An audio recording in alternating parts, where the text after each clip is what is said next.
Hello, everybody. This is Gino Johnson, CEO of Champions for Veterans, and I am so excited for today's episode of Convos with Heroes. We're talking to a very special guest, and Scott Stevens, and really excited to share his story. But of course, before we get into Scott's story, I want to say hey to my dad. Hey, Dad, how you doing?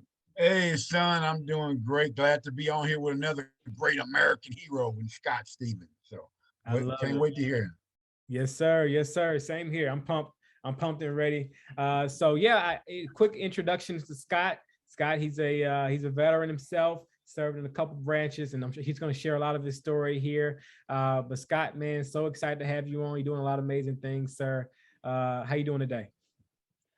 I'm doing well, and I want to just first of all say I appreciate both y'all inviting me on the show. It means a lot to me. I definitely don't view myself as any kind of like hero or have done anything special, but I definitely appreciate it. So I want to say thanks out of the gate. What y'all are doing is pretty important. A lot of veterans out there need this, and it's not a want, it's a need. Yeah. So I want to say thank what y'all are doing is, especially somebody like yourself, Gina, who did not serve, and you take it this passionately. You kind of have joined my brotherhood in terms of like how I would see you. Like that means a lot. Like you've dedicated your entire life, which is what we've done. So it's no different. So I appreciate you doing that too. And Sir Terry, thank you for your service as well. Like I just tell the audience, I got a chance to tell first sergeant to pound sand for the first time in my life, and I almost was emotional about it. Felt good. I'm gonna talk to my mom about that one. She's gonna be excited. Again, thank you for your service again, and thanks for having me on. It's pretty special. You too, man. Look, go back, talk about. I know you said you're a West Coast guy, moved to the East Coast. We want to know about Scott Stevens growing up. What part of the West Coast? What did you do growing up? What led you? I know me and you had a pre-conversation before we started recording. Go from the Navy to the Army. Just walk us through your life, man, and just tell us about yourself. Man, I grew up like pretty vanilla. Grew up on a farm out in the west side of Portland, out towards like the beach, kind of going toward like between like Portland and the coast. So I was out in a little town called Hillsborough. It's actually on the map now because like that's where Intel headquarters is. And then believe it or not, I actually used to live like 5 minutes from the guy that started Nike. So like I kind of have that little claim to fame. So we know Phil real well in our area. We used to see him driving our kids to school. So it's pretty cool. Wow. But grew up on a farm, like I said, both my parents were both still married and alive, and there was myself and my siblings. I'm the oldest of three. I have a sister who's 30 something and a brother who's 30 something. We'll leave it right there because I cannot remember. And then they both have families of their own. They're all on the West Coast as well. But I grew up, like I said, I grew up on a farm. I've never not had a horse until I moved away. So we did horses and hay. So from a very young age, my cartoons in the morning on Saturdays consisted of as long as I could hide up behind the couch from my dad until he grabbed me by the face hair and dragged me outside and worked. And so, I learned the value of hard work at a very young age to my, usually to my irritation and anger. But, now that I've got little ones of my own and old enough to have grandkids, which is scary, I can appreciate that value that I learned. So, that's a big part of my life is being able to grow up on that farm because we had to work on the summers. I remember some of my fondest memories are walking behind the hay truck, drinking beer at 17 with my dad in the field, hot as can be, throwing hay bales on the back of the truck with no shirt on, just that whole stereotypical, straw in the mouth look, Copenhagen in the lip, the whole thing. And that was how I grew up. And then we'd go do our thing and have a good time, and work was work, and everything else after that came after that. And so, I have no complaints there. I did start dabbling a little bit in playing around with some not quite so legal things. Most people call them drugs. So do I. But yeah, I got caught up in the drug game for a little bit, quite a bit, and made some pretty poor choices, and met a few people along the way that, like, based on my faith now, believe that was, kind of God's intervention and saying, "Hey, Right. idiot, like here's what's happening. So I need to not have you be dead." So, I did copious amounts of drugs, most of them that you can think of. And as a result of some stuff that happened to me when I was younger, that really did some damage to me that I didn't know about. And so that was kind of all kind of leading to what, where I am today. But I kind of made the decision that it was time to maybe either, complete my journey and basically end my life by just keep doing drugs, which is ultimately what would end up happening, or join the military and get the heck out of Dodge. And so I did that. And it wasn't as dramatic as that could be portrayed, but that was essentially the bottom line, is it was time. So I joined, and I got to boot camp July 4th, actually, believe it or not. And now we're talking about the Navy. Talk about you. I know Yeah. you joined the Navy, then you were in the Army. Which branch are we talking about right now? The Navy. So I joined the Navy Okay. first, went through boot camp, did my whole thing there, and went to Pensacola. I was stationed, and I got shore duty like my entire time. So I was over in Virginia Beach and did that whole East Coast thing, and that was like those stories. This is not good for anybody stationed to hear those stories. So that was just basically like a party time. And so got out of the Navy, and then 9/11 popped off, and I did some thinking and decided that I didn't want to go back into the Navy, because it was my understanding at the time that they call you back, like they put you where they need you, not the other way around. Right. And whether that's true or not, I don't know. That was just what I was in my mind, and so I was like, well, I'm going to control my own destiny. So I joined the reserves, and then the first reserve drill that I had was the Christmas party, which was in December, and I believe that was December of 01.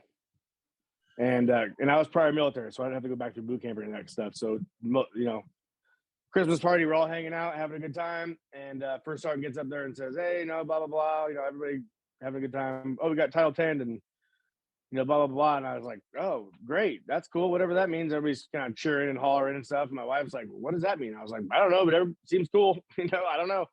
And then my buddy leaned over and said that that means that we got activated to like real Army. And my wife looked at me like, I won't say what she said, but it was not appropriate.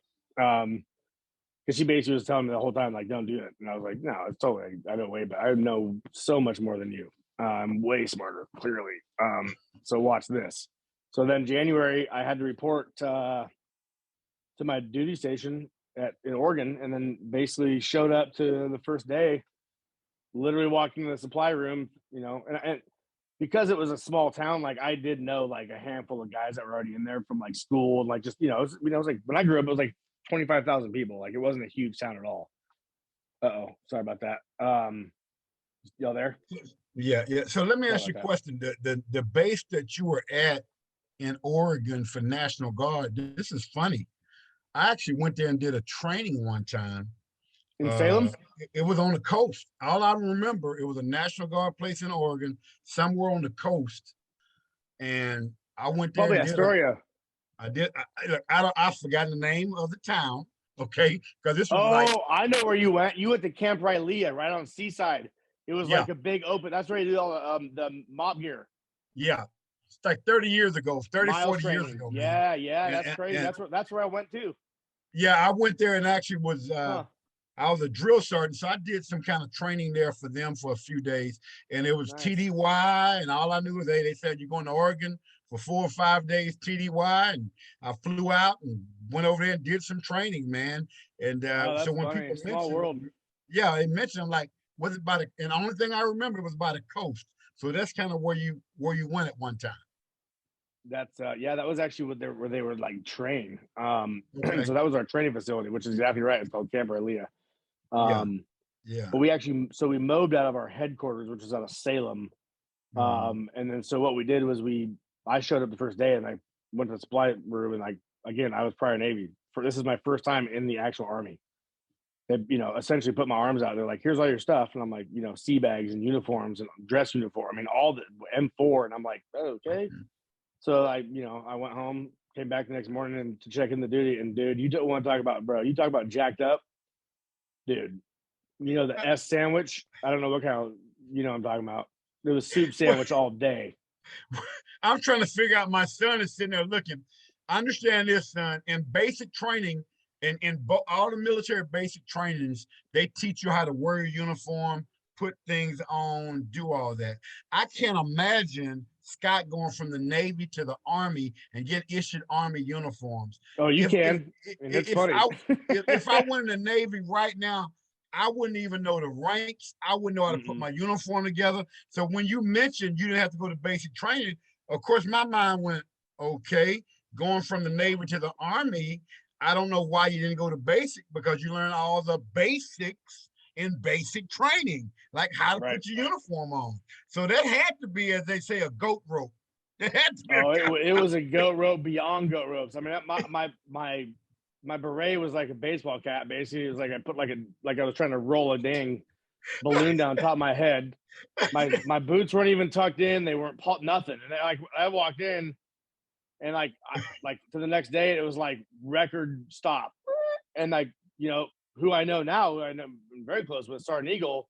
But at the time, he was a staff sergeant, the short little Asian dude that was about as jacked as you've ever seen anybody jacked. I mean, he was an ex-Ranger, or still was a Ranger, excuse me, and he is now. But he walked up to me, he's like, because I was an E4, right? So I think I went in as an E3 because I couldn't become a specialist or whatever. So anyway, he's like, hey, PFC, and I was like, I didn't even know what that meant. I'm like, are you talking to me? And he's like, am I talking to you? And I was like, yeah. I was like, what's going on, man? And he's like, you could just like, I just basically kicked him in the nuts, basically like, okay, man, what do you like? It was just like overload to him. Like, he went, like, but I'm about to say, he went from 0 to over 10 in like that much.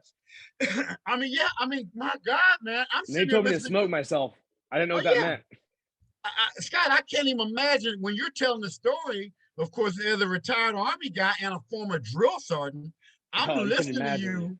I'm listening to you, but I'm saying, wait a minute, how does that work going from the Navy to the Army and don't go to basic training? You don't even know how to put your uniform together, marching like we do. You know nothing basic about the Army if they do that to you.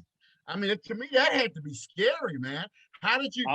Cool. So how long did it take you to even get your footing, brother, to even know the terms? I mean, nomenclatures. It's totally different. I mean, luckily I've got a fairly high IQ. I got tested quite a bit when I was a kid, so because I was pretty smart, and so luckily because of my ability to process things, I mean, I learned in it was basically like, have you ever seen the movie? I cannot remember the name of it. It was got Antonio Banderas, but it was like way back in the day, and he like hooks up with these Vikings. Yes. And he's like, doesn't know a word, not a word. And all of a sudden you see him processing their like words, and all of a sudden they start speaking it. That was like me. Right. Like I was like, I would just sit back and like, slowly I just learned like, okay, well, it's not sergeant, it's sergeant, which I get that. Okay. It's not, hey, staff sergeant, we're not in the Marine Corps, right? So I learned all the like quickly. And when you go to, and I'm not going to use we're not in prison, but like if you were to go to prison, you don't learn the rules from the guards, you learn the rules from the guys in the cells, right? It's the same type of deal. Right. When you go to the military, you don't learn you don't go to your first sergeant and be like, hey guy, what's Article 15 mean? Like, like, no, right. Like that. And so I would learn from my peers. And of course, bro, they jacked me. I mean, I was a laughing stock for for a minute, but I wore it proudly. I didn't care. Like I have thick skin. I mean, go ahead, dude. Yeah. Yeah. Wow. So it was I had to learn all combat training. We got to Fort Carson actually. Mm-hmm. So we went to Fort Carson and we trained with the 173rd mm-hmm. and we trained in February, and it was out man, Mike, okay. I'm going to delicately say this. I don't want to be a jerk. There was a certain level of leadership that at one point took us on a mission where we had to find the OP4 and take them and all that, right? Well, certain leadership that would have made this decision decided to look at the map upside down, and we were like 9 clicks off the wrong way. Carrying pallets, mind you. Guess you got to carry the pallet. Yeah, the guy that didn't know how to put his uniform on. Not only am I carrying my rucksack and I was a 203 gunner. Yeah, I was carrying this stupid freaking pallet for like 9 miles because this dude didn't know how to read a map. And so it was 7 degrees out, mind you. Not okay. Once Mhm. we figured out that we were like 9 states away, like any reasonable person, he didn't just say, look, let's just get the buses out here and we'll redo this. We had to leap and bound all the way there in a wedge. So I'm laying face first on the ground. That's a freaking frozen tundra with a pallet that I'm supposed to Yeah, carry and get up. yeah. It was just, I mean, I could tell stories like that for days. I Well, mean, well, yeah, you know, it's funny you mentioned that, and it's yeah, when you talk about leadership, this is a good thing about it. I'm sure, like me, when I was a young private, I saw stupid stuff going on, and I said, you know what? When I'm a sergeant, I may do something stupid, but I'm not going to do that. That one right there. I mean, I'm sure you know that one right here. I'm not going to do that. So, and what I always tell people in leadership, Scott, I'm sure you learn from the good leaders and you learn from the bad leaders, right? absolutely. And I think you probably arguably learn more from the bad, in my opinion. Yeah, yeah. 50, 49, 51. I mean, he was a Wow. mess. I mean, I was at that moment, I'm thinking, hold on here. Like, I got to go to like where they're going to be using real bullets and they don't care. They'll cut my head off if they hate me. Like, and I'm going to follow this dude. I was like, whoa, hold on, bro. Like, is there like a And Navy SEAL program I can like join around here, or like, I need to get out of here because this is not going to work. yeah, Like, yeah. I was And this is terrified. I mean, terrified. wow. And this was your train up to go to war. I was basically in boot camp. That was my boot camp. Was Fort Carson training, and we're training CQB and like, cool. What's that mean? Is that like a video Close game? And quarter they're like, combat no, for the close combat civilian. combat. I'm like, oh, okay, Yeah, yeah, that's what that means. I mean, yeah, that was me. I didn't know what it meant. I was like, I had no idea.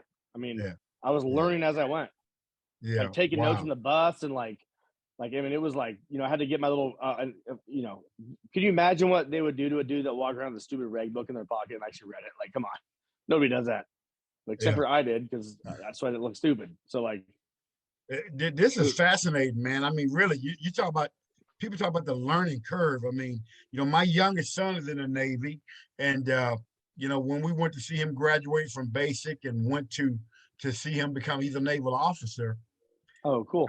I don't know Navy ranks, and I'm sitting there and I'm retired Army, and I'm lost looking at what they were doing, right? You know, Yep. I understood the marching and the parade and all that because all that's about the same for everybody. But as far as you know, customs and courtesies dealing with the Navy, yeah, I'm retired. I know nothing about it. So your whole story is mind blowing. So you make it through that. You make it through that and push forward. I know you're a combat veteran and you end up going overseas. If you know want to share some things about that's cool. If you like to get into how that process went. Yeah, so we ended up getting, we played the game in Colorado, and we ended up waking up one morning. They're like, "Oh, by the way, we're leaving," and so that was that. So we ended up on a plane, and it was like, I don't remember. I want to say it was like 2 in the morning. Or I don't know. It was early and weird and cold. We left Colorado Springs, which is probably arguably one of the coldest places in the continent of the United States, in February to go to another place that was like the vast opposite. So we went from like, I think it was 7 degrees when we left, and we showed up 28 hours later and it was like 119 or 121 or something. I mean, you want to talk about Oh, it. I mean, you talk about falling out, dude. That doesn't, you open that plane door and it's over. I mean, I was in yeah. the back of the plane and I could feel that heat come in. I was like, dude, I ain't getting out. Like, is there, like, when's the return flight? How So was then we ended up, that, man? I When mean, it guys was, get even offloading oh, your equipment, Scott? How was that even? Because you understand to go from -7 degrees to 119 in like a 24-hour time period, your mind, your body is going through some crazy stuff, man. How was I that mean, even keep in offloading the mind, we plane? never got off. We never got off. Like, once we got on the plane in Colorado, like, we changed planes, but we never got off. Like, we never went outside. So like the last time that we were in an environment, it was like, I mean, it was freezing. I mean, guys were falling out. We had, I mean, I don't know how many, like a dozen or more guys. I mean, heat stroke, quit or not heat stroke, heat exhaustion. That's a Exhaustion. big Yeah. difference. But so I mean, it was just another one of those things where I was like, I mean, shoot, at this point, I was like, I mean, I'm in now. Like, here we go. So I just, I drank the tea at that point. I was like, I'm going.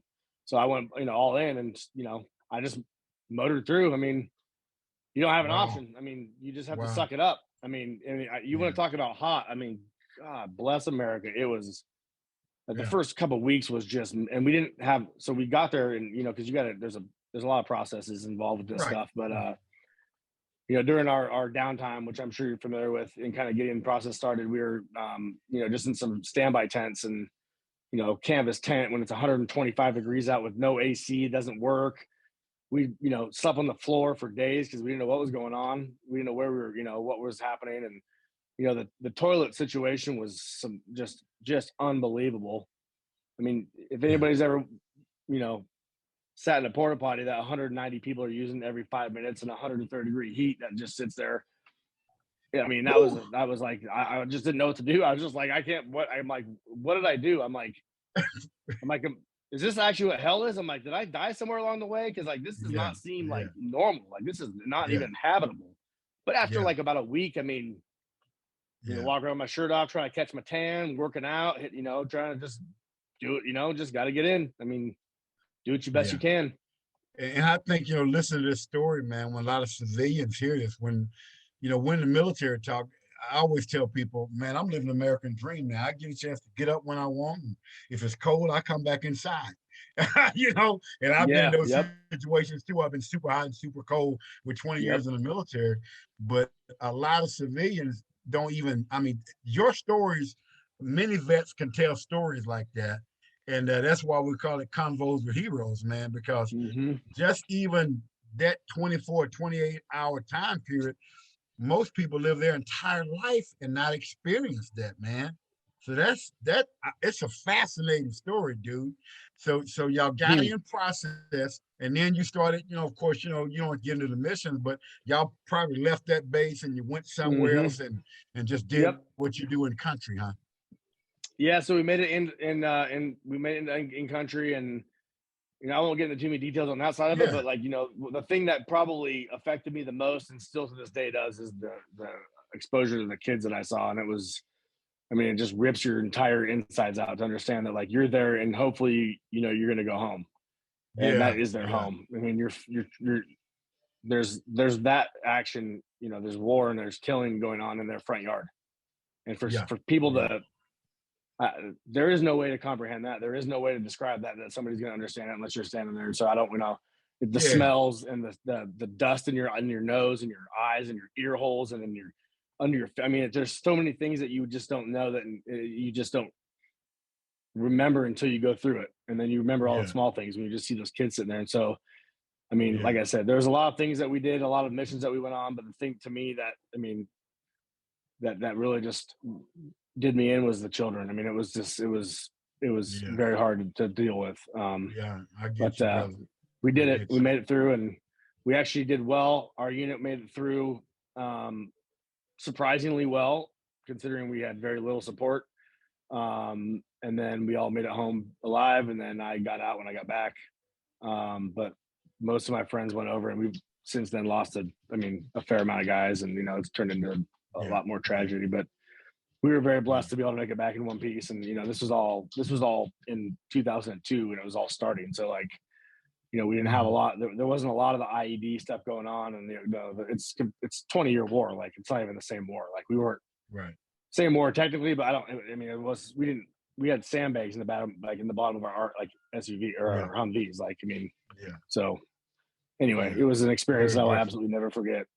No doubt. So you get back from that and just take us through it. I know you're a business owner. When you get back there, what was your mindset, man, on starting your business and doing the thing that you're doing now? Talk about that from the time getting back from war, and then kind of bring us up to date on what you've done and what you're doing now. Yeah, man. So I got back and it was, and I say was, but because I have come a long way, but it's been a long, it's been a long road back, getting back to like normality. I mean, when you get back and you go through that situation where, you know, and especially kind of more towards like the end of our time there was a little bit more intense. And so going from that to like, hey, we're leaving tomorrow, and then you go and like 10 hours later you're drinking beer in Ireland, and then another 10 hours later you're at home going, okay, so like I know we're home, but like when do we go back and like start doing what we're doing? Like it's like you don't, you get spit out back into the real world of the way we live here. And I mean, you cannot relate for a minute. I Yeah, definitely did my fair share of, fighting and getting into some stuff because that's how you dealt. I mean, that's how we dealt with things overseas, and that's how you got your aggression out. Was you go take your friend and say, "Dude, let's go over to the square and let's have at it," and then you're good. Yeah. People are a little bit different when you're at the concert and just decide to punch somebody in the face and not realize that he doesn't know we're playing a game. So Yeah. it was a lot of that. But I got through all that.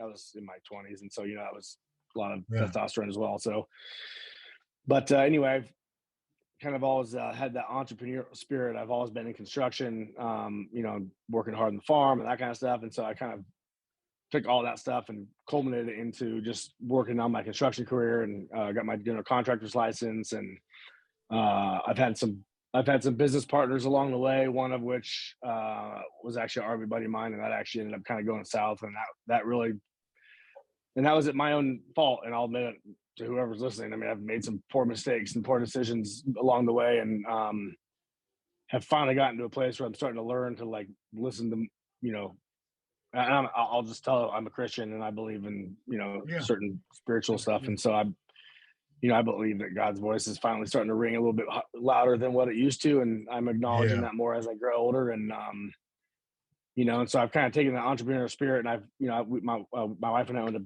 couple pizza restaurants, years ago. And, so we've always been kind of into that kind of stuff. And so as of late, I've basically taken that kind of concept and culminated into what I think is going to be a pretty successful business model. No, go ahead. On the restaurant side or things like that, or contracting side?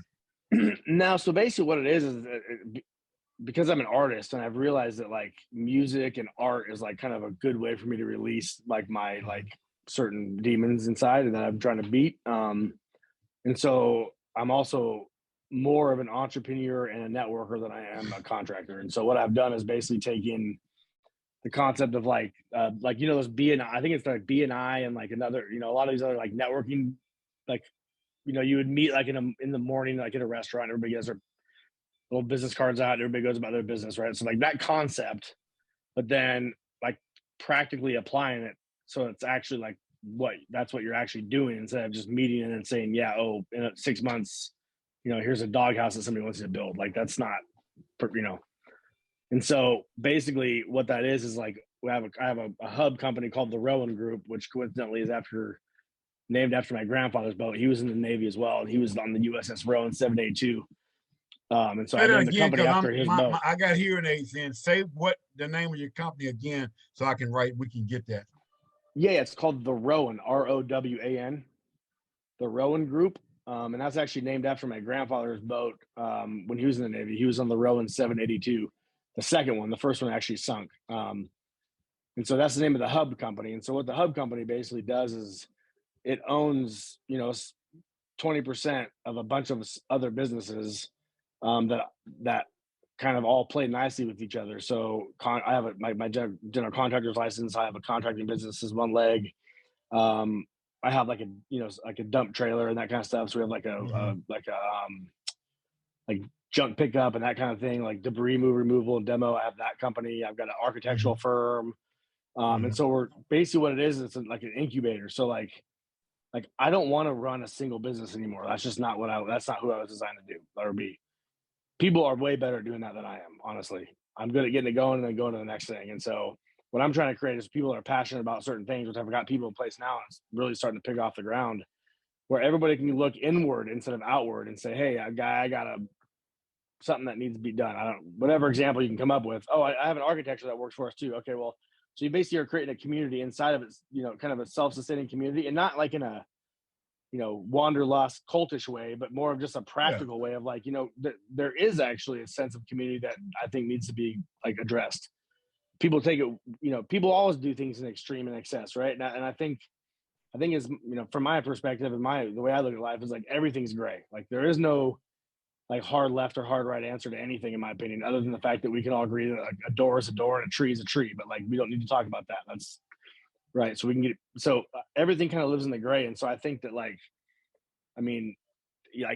we have an ability to live in a kind of community system where we can, grow off of each other and help each other grow. and, show other people what it looks like to be in a community. And, you're not like, that's just, you go to your group first. Mhm. If they can help you, great. If not, then go somewhere else. But like, and then what we're doing is basically the hub is going to essentially start growing. And so what I'm going to do is I'm going to turn that hub into like more of like a community development type program where I can start Right. getting like accessing grant money where I can then start like actually granting and like incubating these businesses on a larger scale where we're actually mentoring these Wow. people. And then, what it is it's not, hey, hey, sir, do you want to come and have a business? Oh, here you go. No, no, no, no, no. If you want the business, you're going to come work, right? And you're going to put in the time just like Mhm. I have done to do this. And, we'll shorten that, of course, because we want to get these businesses operational, but you're going to put the time in, and that's going to be your equity in the business. Is like, you're going to know what it feels like to have to do invoices and to do, to do those things. And we'll help you grow that where you can grow we'll grow it into a regular business. But the idea is that I give people ownership in what they do and like allow people to grow on their own as well. Like it's, you know what I mean? If that makes sense. I'm trying to like Mhm. speedball this thing so we can kind of, I don't want to take up too much time. So, you know, that's kind of the nuts and bolts of what it looks like. Man, Scott, man, I appreciate you sharing that. I know we talked about that a little bit when we connected. I think it's just an awesome thing you're doing, creating a community. I know that, when it comes to success, you can't do this on your own, right? Nobody gets there on their own. And you're creating an opportunity for a community, for folks to come together like that. What made you like, where'd you get that idea from to put together the rowing group? I don't know, man. I mean, I would say based on my spiritual situation, I would say that there's a lot of that seed been planted in me just for a long time. And I think I've just, like I said, just kind of just all culminated into like, because I wouldn't have been able to like come up with this if I hadn't lived my all my experience. Right. You know what I mean? And so I think it's just for me, because like I said, I'm a networker. I mean, that's just what I do. I mean, I just am good with people. I really am involved and I care about people, like truly, like to the point where most people look at me like, dude, why are you doing that? Why are you doing that? Why are you helping that person? I'm like, I mean, why not? You know? And so, um, I just, that's just kind of all who I've been. And now I want to like, I've been kind of running from that, thinking that I want to do something else, all monetarily based, and I want to grow these empires and, cause all this money is going to be really cool. Well, that is not really who I am or Mhm. what I care about. And now that I've kind of embraced the idea of, I think of who I've kind of was created to be, it's been freeing for me, honestly, from a spiritual and an emotional standpoint. And also just understanding that, oh yeah, this is my vision for sure. Like there's no question. Like, like I'll have doubts at night and I'll wake up the next morning, I'll get a phone call or a text. I mean, and nothing dramatic, there's no loaves and fishes on my front door. It's just like a little kick. Hey, yeah, don't worry. We're still good. Keep going, Mhm. Mhm. because I feel like that's what life is about. No, it's amazing, man. I mean, I'm excited because I'm hearing a lot. I know you said you're Christian. I, tell people we started our company with one Bible verse, Proverbs 18:16 says, "A man's gift give room for him and bringeth him before great men." My wife and I in motivational speaking and helping people, It's to amazing. Yeah. speaking in kids and things like that nature. So talk me through because I'm excited about kind of your incubator system. So I come to you, Ranger Johnson, with an XYZ company. Do you look at me as an individual and say, okay, you got leadership, you got this, but this is what we can help you with? And how just kind of, talk me through that. I come to you and just kind of walk me through how you would help me, XYZ company. So like somebody looking may want to get connected with you. So kind of just give Sure. us an example of that. So what I would do is like, and again, like I said, a lot of this is coming from experience. And so like, what I would say to you is like, okay, what's your case? So let's say you're a landscaper. Okay, well, I have a landscaping company. Like, I think I could fit in really good with you. And I'd say, okay, awesome. Why do you like the landscape? Wow. Well, I think I bring a lot to the table with cutting grass. I grew up as a kid doing it, and I'm excellent at it, man. And it's my passion, when I'm on my zero turn lawnmower, I'm out there, Mm-hmm. man. I mean, Scott, this is what I do, brother. I can't, matter of fact, every day when I get home, I can't believe people actually paying me to landscape and cut their yard. I love it. I don't like it. I love it. See, and with that answer, we'd be talking about getting your landscaping company going. Because I mean, you have a passion for it, and that's what you feel like you've been kind of created to do. If your answer was like, well, because I've been doing it for 20 years, I'd say, we're going to probably find a different business for you to operate, but let's figure out what that is. What are you passionate about? Like, what is it that you like Wow. like not just like about, because I mean, we don't have enough time in the today, tomorrow, or the next like 18 years to talk about how passionate I am about, like, we have one shot at this like world, at this one shot. Like when you talk about finances, like when you talk about people that have wealth, like what is their goal? Their goal is to make a bunch of money. And so they work really hard at it, and like that's their end game. Well, like the way I view life is like my end game is like when I stop breathing. And so like why on earth, literally and figuratively, would I want to spend like any more time than I actually have to investing in something that's going to be temporary, aside from my family and the love and the things that you can't create tangibly? Why am I going to create something that I don't care about? I don't look, I have a Dodge truck that's got big wheels and tires and it looks cool. And it's not like the show truck. It's not the top of the line. I don't even have a push button. I kid you not. People look at me like I'm crazy. Like, what is that guy doing? Sir, do you need some help? No, I don't. Thanks. I don't need your half-eaten freaking cheeseburger. I'm okay. Like, I'm not poor just because I don't drive a nice car. Like, come on. Right. And so, it's like, I just view things differently. And I want to be able to try to like get people that are led. I mean, and this isn't a program where it's, we're put, it's not a numbers game for me. I don't care if we had one company underneath this company but that one company was like the one company that we were supposed to have. And like, that would be it. Like, I really do believe that like the people that are designed for this type of environment will be brought to the table. And as we grow it, like, like I said, as we can start working on the grant portion of it and like making it kind of a larger entity, I can just kind of see it start spitting seeds out and people just kind of grabbing onto them going, hey, what is this? And then, and truthfully, if this concept, you hear about it and you're like, this is a cool idea, and you don't want to come and join it, but like just the thought that like, there is more to this, then like I wanted, if that alone just makes you think differently, then we've won. I don't have to know, I don't have to be a part of you being successful. Like I would love to be a part of that journey, but like, I don't take credit for those kind of things. And I feel like for me, I have to be very careful about that because we're prideful human beings, as everybody is. And so I want to be very conscious of the fact that like, this is not me doing this. This is just me saying yes and like looking like a moron to half the people on the planet for a minute, right? Like I'm just going to keep going down this road. And like I don't really need to necessarily see you succeed to know that like it's working. You know what I mean? As long as it's creating change. I mean, I think that to me is the biggest thing. Yeah. I mean, it's exciting, man, because you're talking my language now. I always like to say I like working with people that want to bite an ankle off to make it. If whatever you're working in, if you don't have that, and I don't know what it is. I just know it when I see it, smell it, and taste it. But I can't explain what it is. I just know it. And you got it. And people that don't understand that, oh, give me your numbers. I can remember, first getting started speaking when I retired. I'll be retired almost 22 years, Scott. Wow. And when I first I did 20 and I retired in 2000. And I got out, and again, just like you, grew up in the country, hardworking guy, but I knew I had a gift of motivation as a motivational speaker. And I started speaking, and one lady with a PhD asked me a question, and she said, well, basically, who verified my course that I wrote? And prisons and teaching kids and doing this. Yeah. And I said, nobody verified it. I did.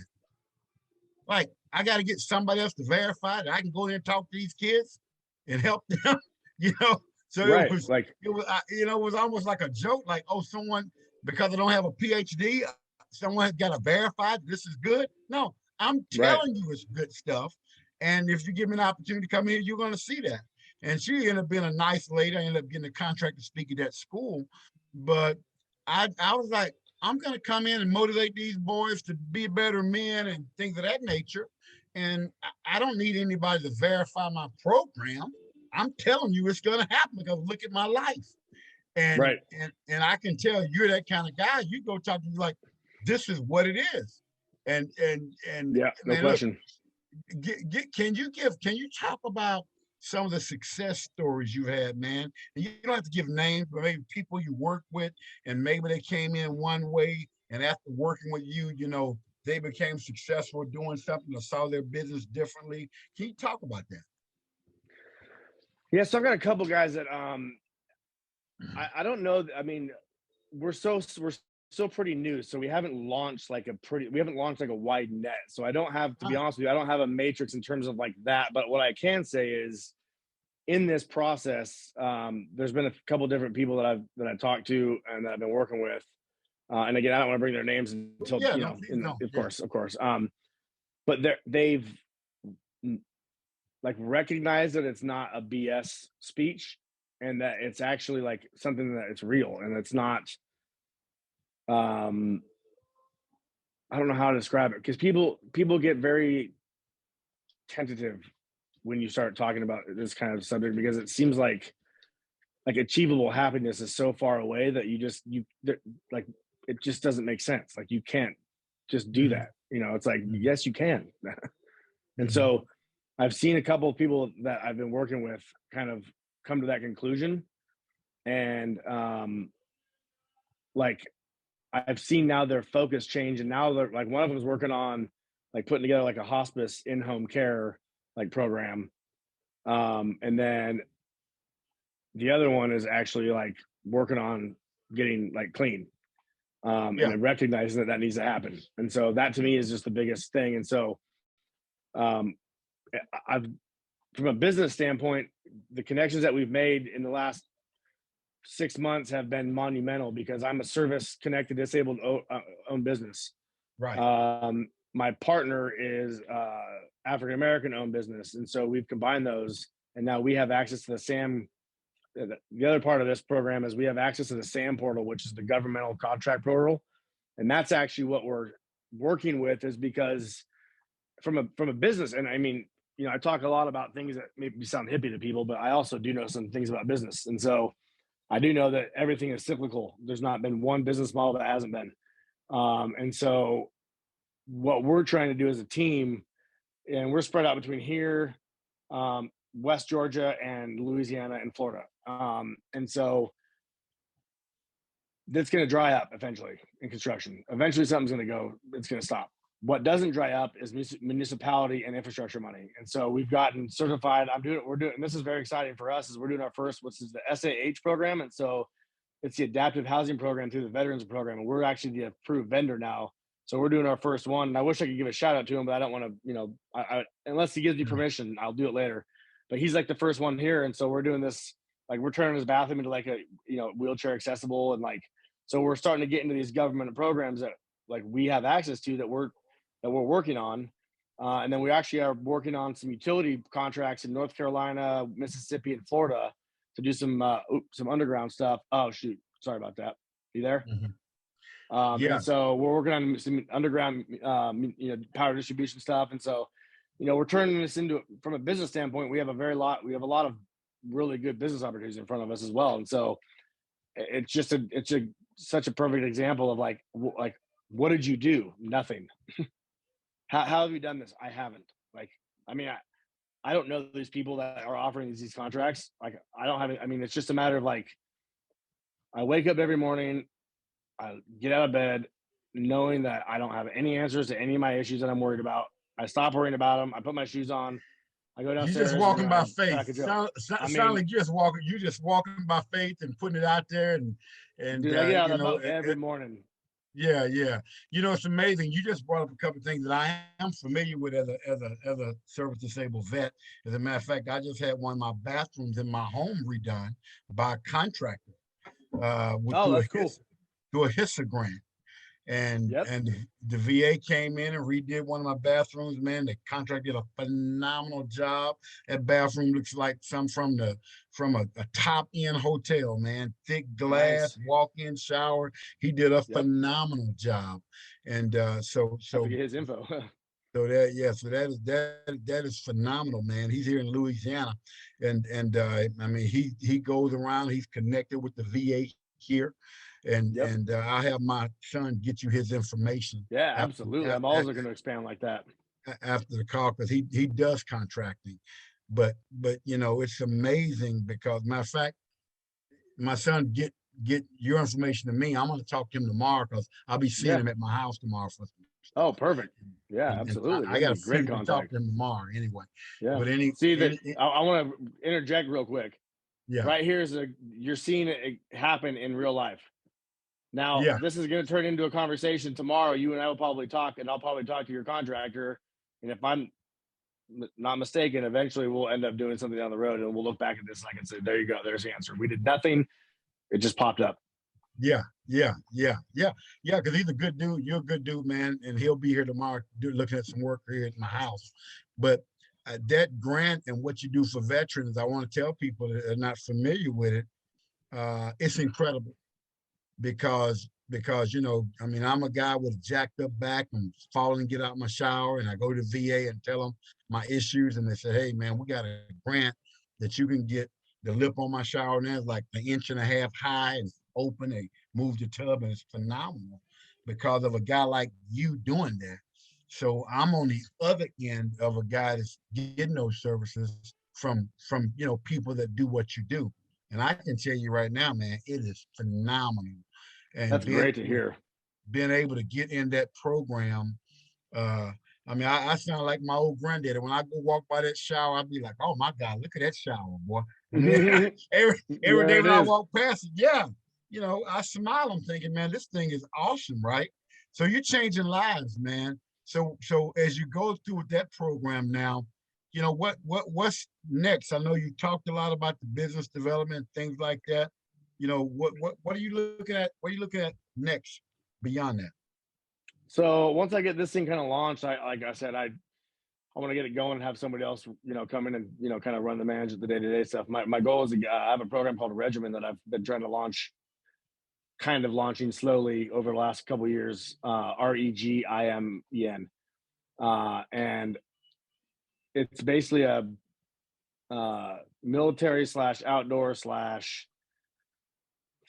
survival training kind of, ish, that whole like Bear Grylls kind of mentality theme behind it, but with some spiritual and like more biblical like foundation behind it.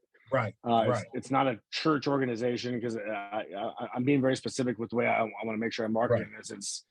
It's an opportunity for people to explore that if they want it. I'm not gonna like exclude somebody into this because they maybe Muslim or Hindu or don't have a Yeah, belief at all. Like that's right. like the belief that I have.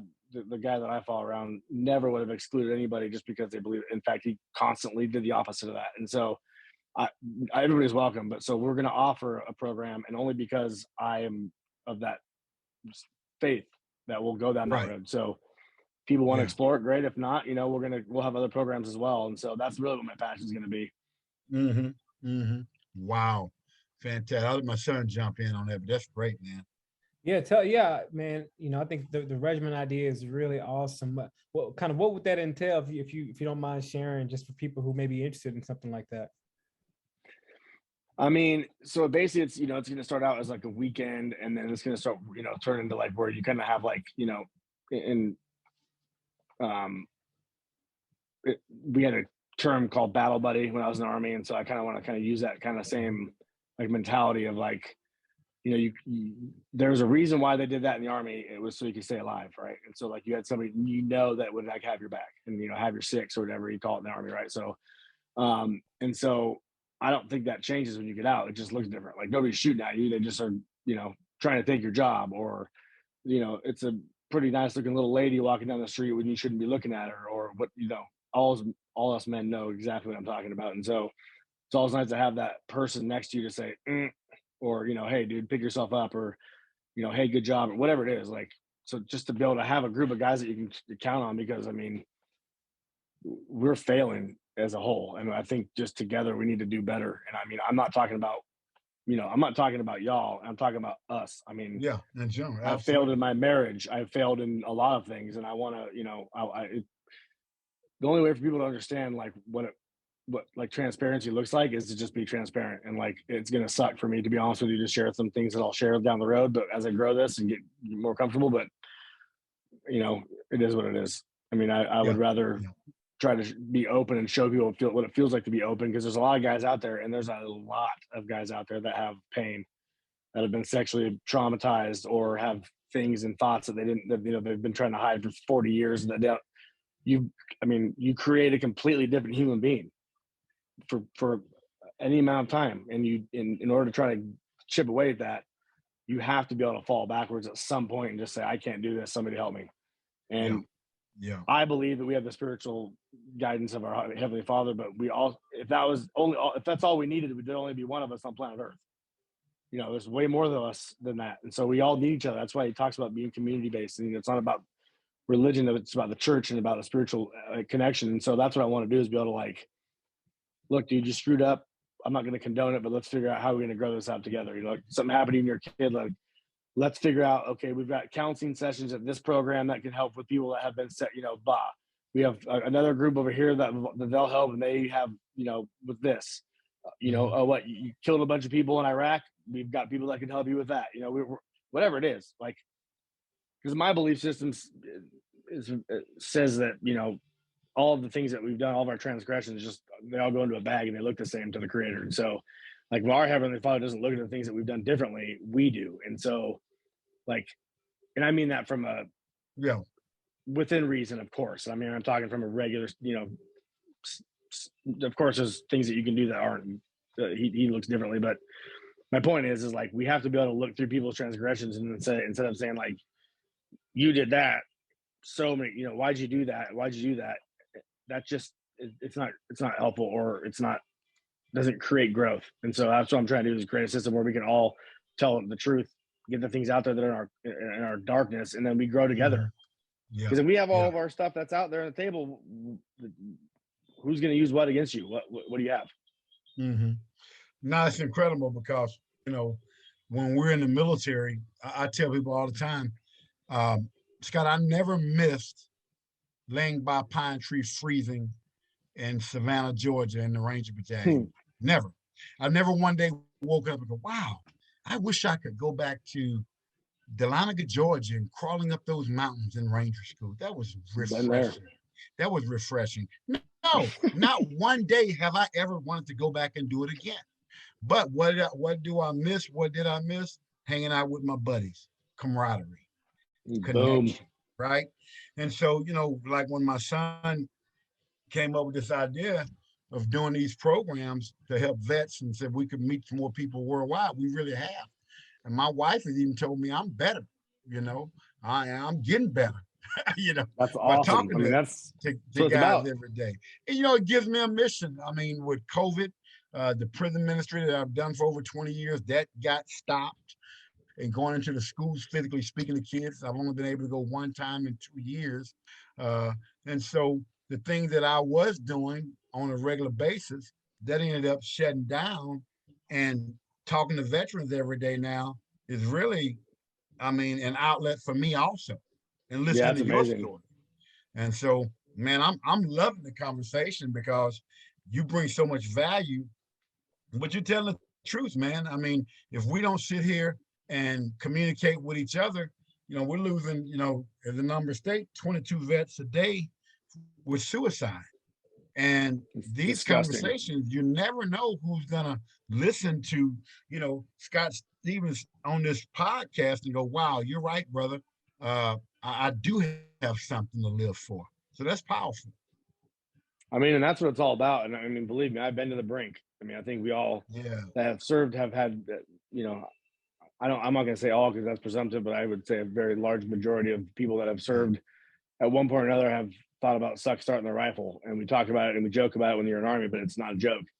And when you get to the point where you get to that level, and, you know, when you get to that point, nobody loves you. Like, to be in that level of disparity, I can understand that, because the only thing we have in this world is love. And that's like, if you remove that, or you think you remove that, there's nothing else. And so I understand the pain that can go with, but there's also the other side of that, is like, you're still here. Like, you haven't pulled the trigger yet. Like, put it down. Let's have a conversation.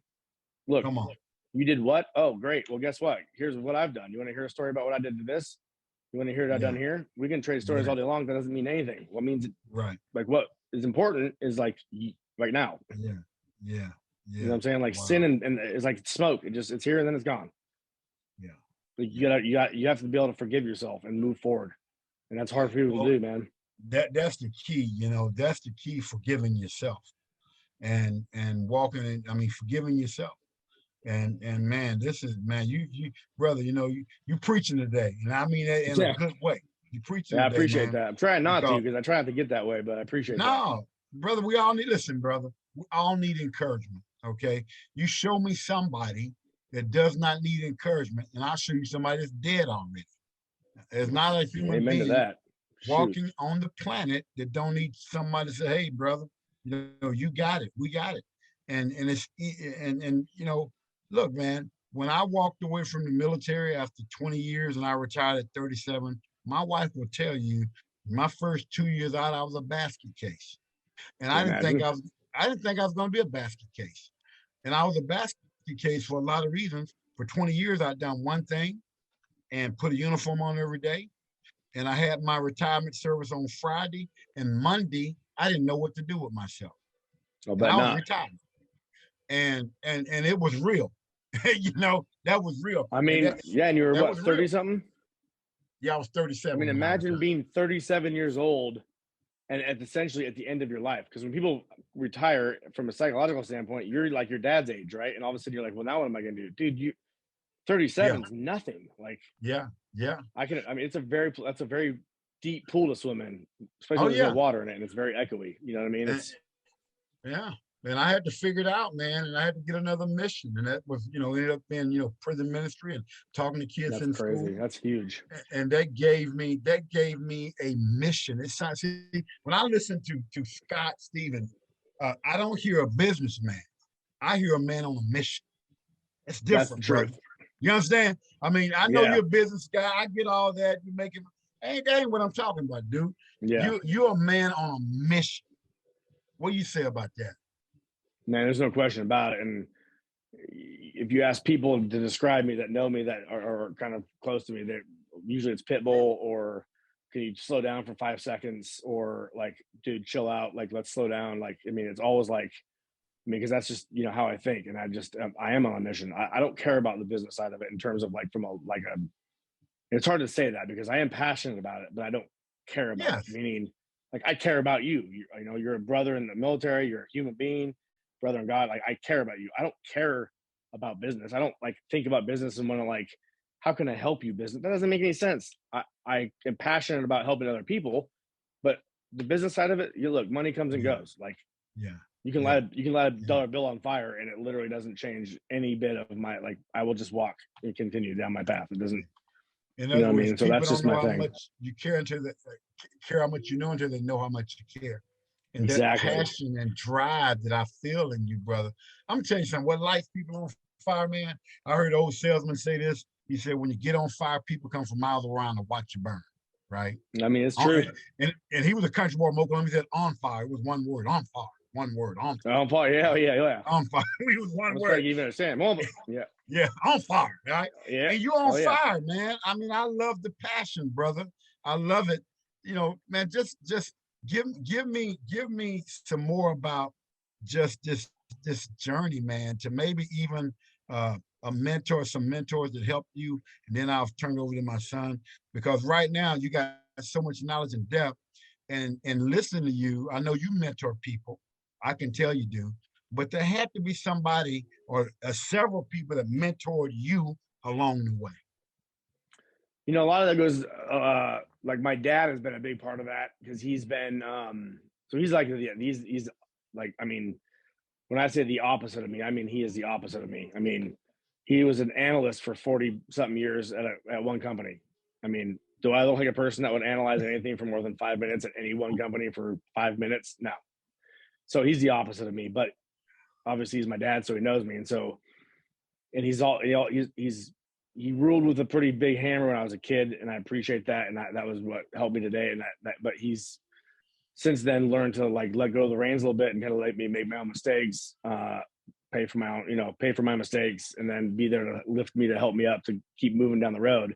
And so it's like in individual moments, as I look back through my life, when I'm in trouble, that sucks.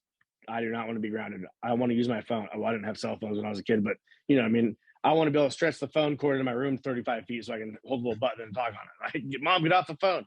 Like, I wanted to have those privileges at the moment, right? But like as I look back at like the whole thing, if I were to like put it in a coloring book, like, man, what he did was just, I can't.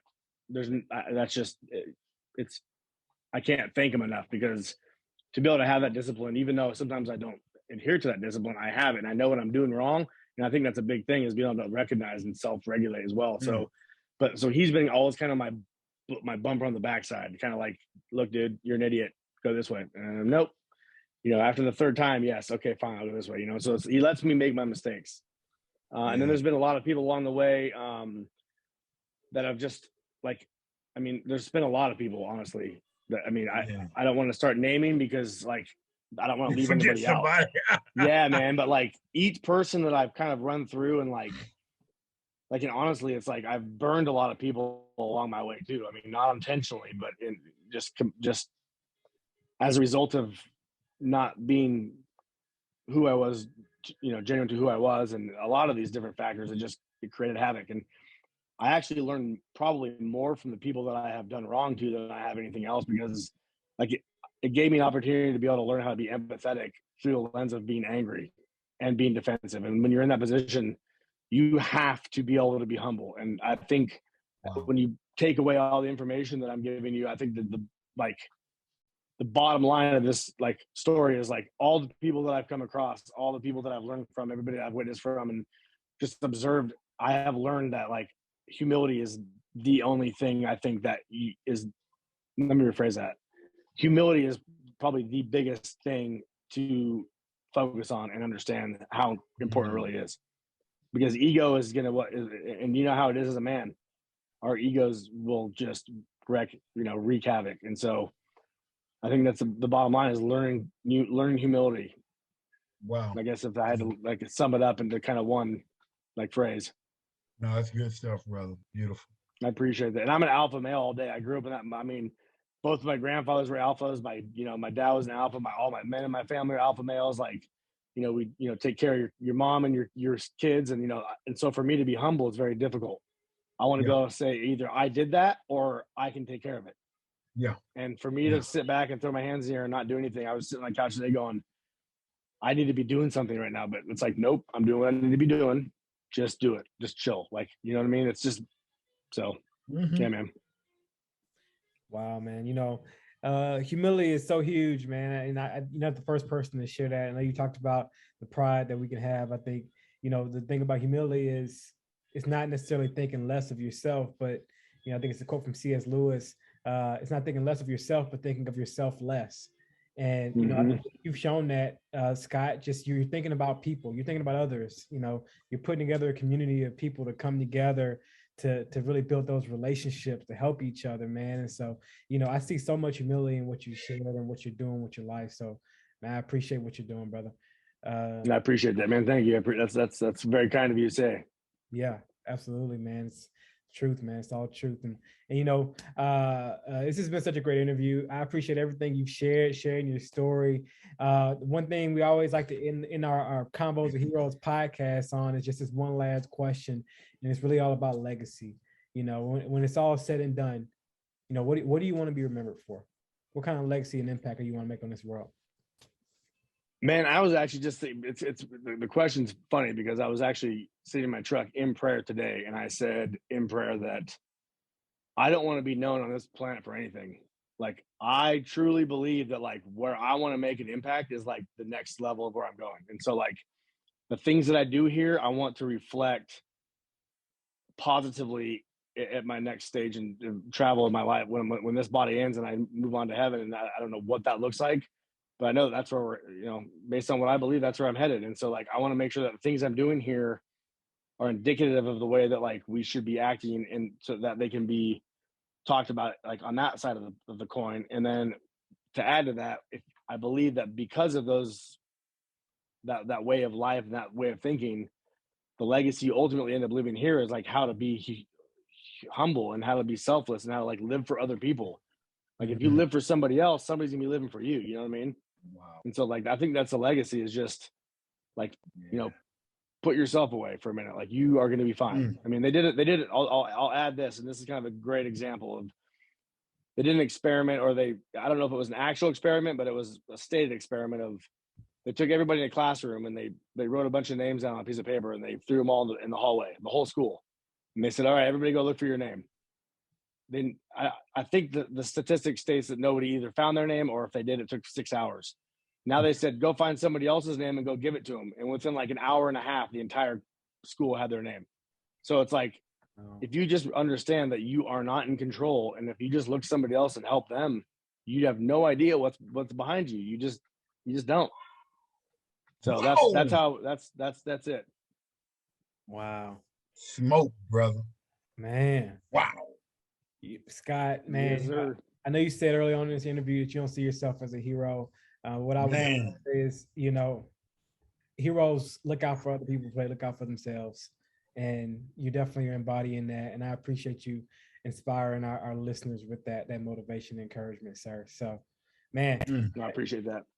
Pleasure. It's been a pleasure hearing from you again, talking to you and sharing. I mean, I look forward to sharing this interview with the world. And yeah, man, that's awesome. I really appreciate you having me on, man. This is very humbling for me. Absolutely.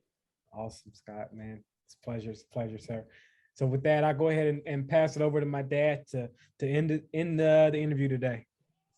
We've had a great conversation today, and I normally don't disagree with one of my guests, but I got to disagree.